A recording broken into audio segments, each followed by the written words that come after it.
Welcome to a new episode of the Opening Bid Unfiltered podcast. I'm Yahoo Finance Executive Editor Brian Sozzi. Like I always say, this podcast will make you a smarter investor, period. And I'm really excited to welcome on our next two guests. Yes, two guests. Normally it's one, but we're going to just amp up the fun here on Opening Bid Unfiltered. I want to welcome in Joe Foster, Reebok founder, and also Ben Weiss, CEO of Scintillate. Good to see you both here. Joe, I've been following your story for a long time. Been following the Reebok story for a long time. For those not familiar with the creation of Reebok, I still think it's a product we all wear on our feet. Of course, we have done so in many cases for decades. But when did you found the company, and why did you even exit the business? I think in 1991. Well, my brother and myself, we founded Reebok in 1958. That's a long time ago. So even up to sort of 1990, that's still a fair amount of time spending with the business. And by that time, there were some smart guys coming in, so that was time to get out. But 1958, we didn't have any computers, we didn't have any smartphones. It was all in print. So what we're doing today is totally different from our startup. What blew my mind when researching you, Joe, is your family made running spikes or running shoes in 1895. That's absolutely mind-blowing. Well, my grandfather, he started his business when he was 15 years old, and he is credited with inventing the spike running shoe. So it sort of runs in the family. Joe, of course, now you're, I'll call you an icon of the footwear industry. Why did you, how did you meet Ben? But I want to get to you. I want to talk about the new venture in Scintillate. You don't have to be doing footwear anymore. Joe, you can relax. I see your book behind you. I have to, of course, continue to read that one. Why partner with someone like Ben on an initiative like this? Well, Ben reached out, and it's you can sit back and do nothing and just fade away. And I didn't want to just sit back and do nothing and fade away. Ben reached out, and he's an exciting person. He's full of energy, and he reminds me of 25 years old when we set up Reebok. This is a good place to be. Let's get in. Let's talk to him, and his enthusiasm is infectious. So why not? And it's amazing where he's taking this, how we started it, and it's just new things every day. Fantastic. So that's why we got in with Ben. Ben, talk to me a little bit about the initiative Scintillate. I went to your website. I saw slides. I'm trying not to date myself. I'm getting a little bit older. I'm not up on all the coolest trends, but I saw what looked to be slides made in a very interesting way. Yeah, so we realized that there needed to be a new method to create shoes in this space. Right now, it's just been the same way for a long time, and there's been some design advancements, but there needs to be a way that can enable more people to enter the category. So we decided that we need to build a brand around using artificial intelligence to create shoes, and then 3D printing, because you can produce shoes without molds and you can produce them fairly quickly. So our process to make shoes now is 3 months instead of 18 months. And our goal is to back the content creator generation and give them their own opportunities to design and create their own shoes and express themselves creatively in this category, which has been really difficult for them to get into. So I really wanted to assemble the right team, and I wanted to get the right people around me. And there's nobody better than the legendary founder of Reebok, Joe Foster, who took the company from nothing to the best-selling shoe brand in the world at a point. So I reached out to him online and said, I've got to have you on my team, Joe. And you just reached out to him online. You had no idea you never met Joe. Yeah, no, but I was aware of the book of Shoemaker and his journey and what he accomplished, and I was like, I've got to get him on my team. So I reached out to him. Tell us a little bit about the design of this. It's not a sneaker. It's a slide. It's a slide. Yeah. Tell us about the design. How do you create a pair? So we do design very differently with our slide. So the first stage of what we're doing is, instead of getting into the sketch room and doing tons of sketches and going back and forth, which can be very expensive and time consuming, we use AI to generate concept images. So we create concept artwork, and we really refine it to the point where we have a very detailed depiction of what we want to go and create here together. And instead of all these sketches, we actually just make a sketch based on that. So we don't have to go through all these iterations and processes. We have a concept that's with color and everything. It's even even almost 3D. Then we move from that phase to using a software called Viscom. And so we have a simple sketch done based on that we put into the software. We make a 3D model that AI generates. So we don't make that by hand, which many designers are doing.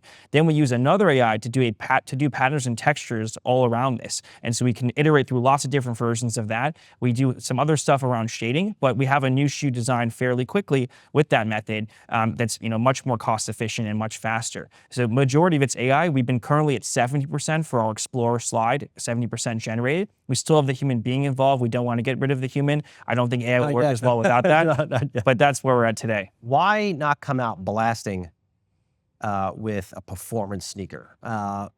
Joe dates back to launching with the running sneaker. Why not follow in his footsteps? No pun intended. Yeah.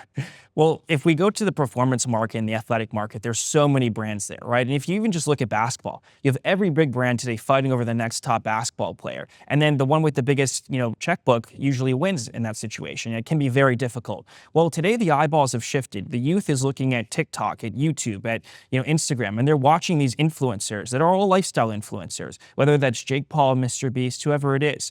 And these people are selling millions of dollars of merch, of hats, of shorts, of hoodies, of everything under the sun, but they never get an opportunity to do footwear. Across the board, you never see shoes on these content creator websites. So we wanted to pioneer a new method using AI design and 3D printing because it would take the time frame down from 18 months to 3 months to make shoes and the cost to pretty much 1/100th of the cost to make an original design from scratch for these individuals. So we wanted to find white space. Joe talks about in his book Shoemaker, white space, and you need to find your own white space. He did that with aerobics, with women's yoga only shoes. Jane Fonda.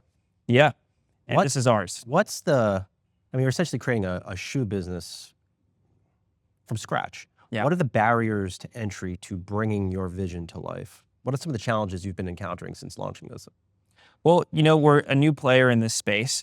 It's a space that has a lot of established individuals and there's brands that have been around for years. So we have to build our brand identity. We have to create something that people want to be a part of. So our creative director, Ace, recently came up with a slogan, Designed by Tomorrow. And we're building our whole brand around this Designed by Tomorrow ethos of you can wear the most futuristic and innovative design that you just can't get anywhere else. And that's what Scintillate is all about. And that's kind of how we're going to stand out in this space. We're going to apply new technology. We're going to make footwear a technology product as we go. It's going to keep increasing. There's a lot we can do in that space. And we're going to be a brand that stands for innovation in a category that has a lot of bestsellers that are 50 or 60 years old today.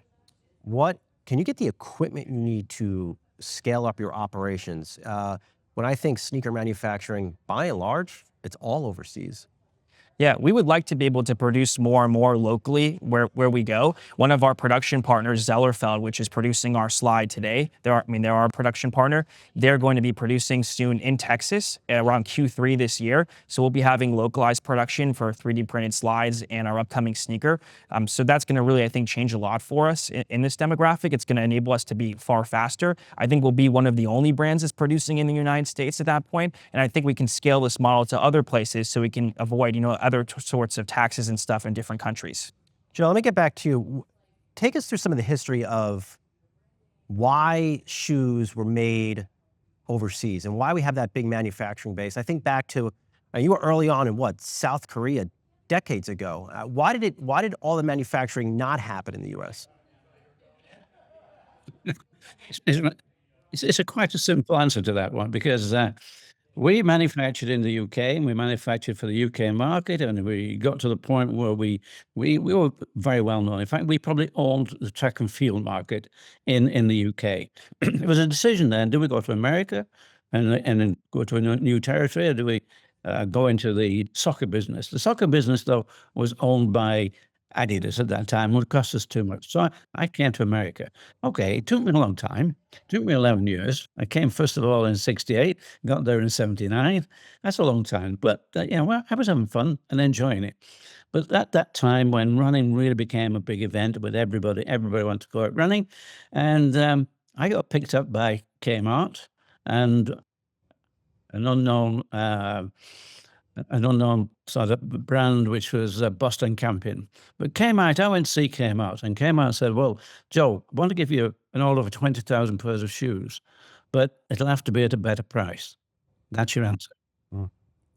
better And for South Korea. those not familiar with what Kmart was, Kmart was a discount retailer in the United States. At one point, it was publicly traded, and then it was owned by Sears Holding, and then Sears Holding went bust. I used to cover Sears Holding as an analyst, so it's remains near and dear to my heart. But Joe, how tough is it to? I'm sure you're watching everything with tariffs and footwear, and how tough is it for companies, whether it's a Nike, a Reebok, Adidas, to move production out of some of these Asian countries after doing it for decades? It's virtually impossible overnight. It takes a long time to set up anywhere. And unfortunately, it's to find out where can you provide the people, because it is, it needs a lot of people. It's not something you can just turn the switch on. Where Ben is now at 3D printing, that's using a machine, but it's slow. So if you want millions, as we wanted millions of product, you've got to go somewhere where you've got a lot of people who are quite willing to sit on a machine, women on the sewing machines, men on the production line, and that doesn't happen overnight. In fact, in the UK, we can't get people to do that. They won't do it. They've moved on to whatever different things, and I think the States are exactly the same. So to get back to that, you've got to invent some way of being able to make a traditional shoe, but make it fast and make it with fewer people. You've got to put robots out there, and we're not there yet. You know, they can make cars with robots. At the moment, shoes, they can't do that. And nobody's even thought about that. So maybe where we are now with 3D printing, can we improve the speed of the 3D printers? Can we improve the techniques? So this is why it's so original and so good. And it is that, as Ben said, it's that bit of white space that, there are certain, I think the apparel business and the footwear business, they're going to be in the Far East for a long time. Joe, what do you when a footwear retailer moves production from, let's say, China to South Korea or Vietnam, as we're seeing now, does quality take a hit? Are consumers about to get a lesser quality product in this backdrop? Well, where we have been, and we've been all over Asia, from China through to Vietnam, through to Philippines, and what happens is that the techniques and the people actually go with the machinery. So the people who've really developed the quality go with that, and they move people about quite easily and quite readily. So the quality, we've always found the quality is immaculate. It's brilliant. In fact, when we moved from the UK to South Korea, we couldn't believe the quality that we were getting out of South Korea.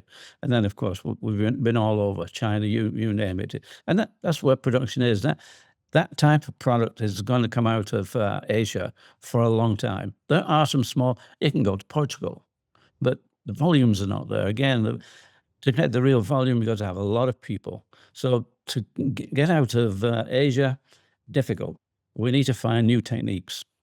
All right, hang with me, Joe and Ben. We're going to go off for a quick break. We'll be right back on Opening Bid Unfiltered.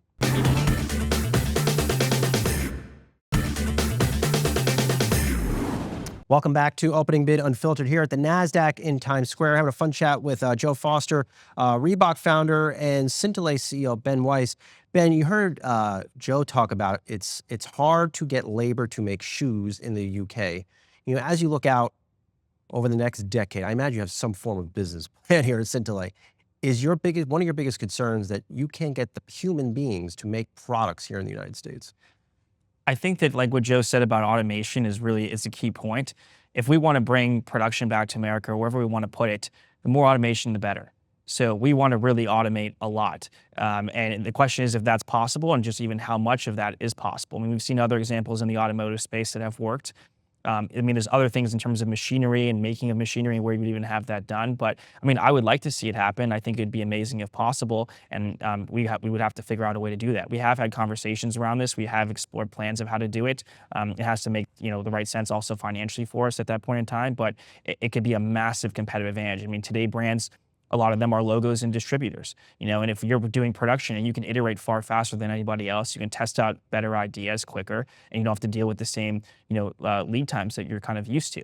So we would like to be able to figure out something like that. I think it would be a massive breakthrough in this category. How much are your slides now? Currently, they're at 150, and shortly, the version 2 will be debuting at 120. once you start making more product in the U.S., I mean, the adage is, or the thought is, more products made in the U.S., the price is going to double for footwear. Is that true?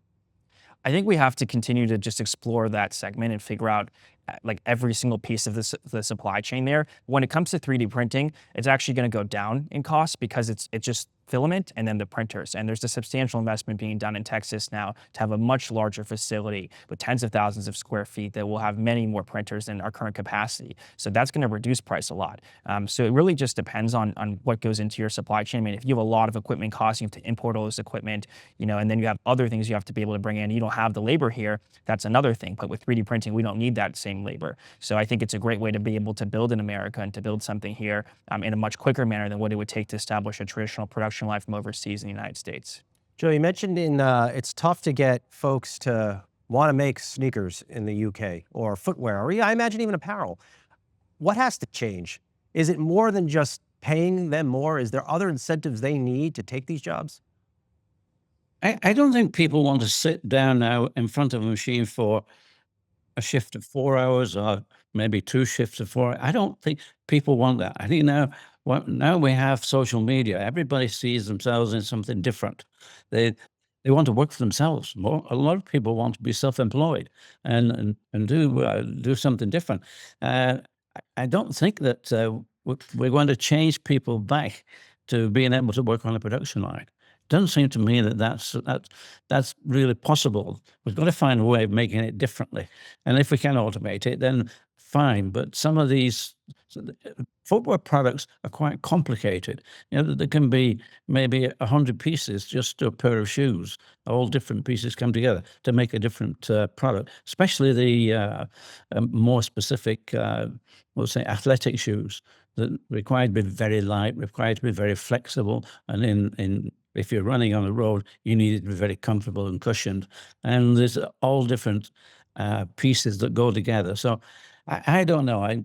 It just is something that is out there at the moment in Asia, and that's so big, and they make so many. I would imagine that someone like Nike probably produced 20 million pairs a month.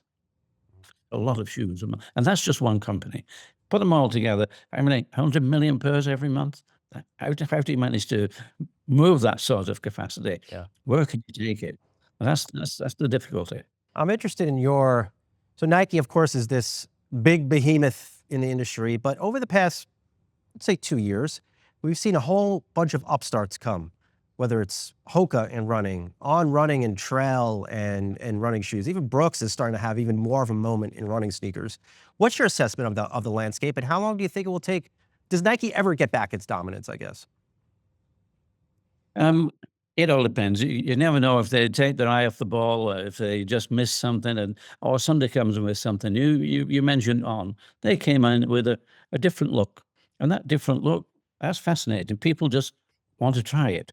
And I think the main thing that's happened is that now footwear is all footwear now is influenced by sport. It's that influence, you can see it wherever, whether the slides, whether the sneakers, whatever. People now just wear those all the time, and this influence has even gone into apparel. And even now the elite brands, they're now having this sneaker influence.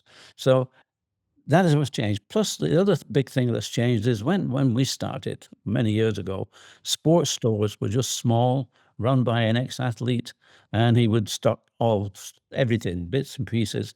Now we're down to probably 6, maybe 7 major retailers and a few others, but we're down to that now. Those retailers, they're bigger than the manufacturers now. Some of these really big, they're massive, and so that has changed an awful lot. And this is just continuing to move on. We're seeing now clogs and slides. We're seeing more of those, and because so this influence is going, I wouldn't say away from sneakers, but it's more including clogs and slides.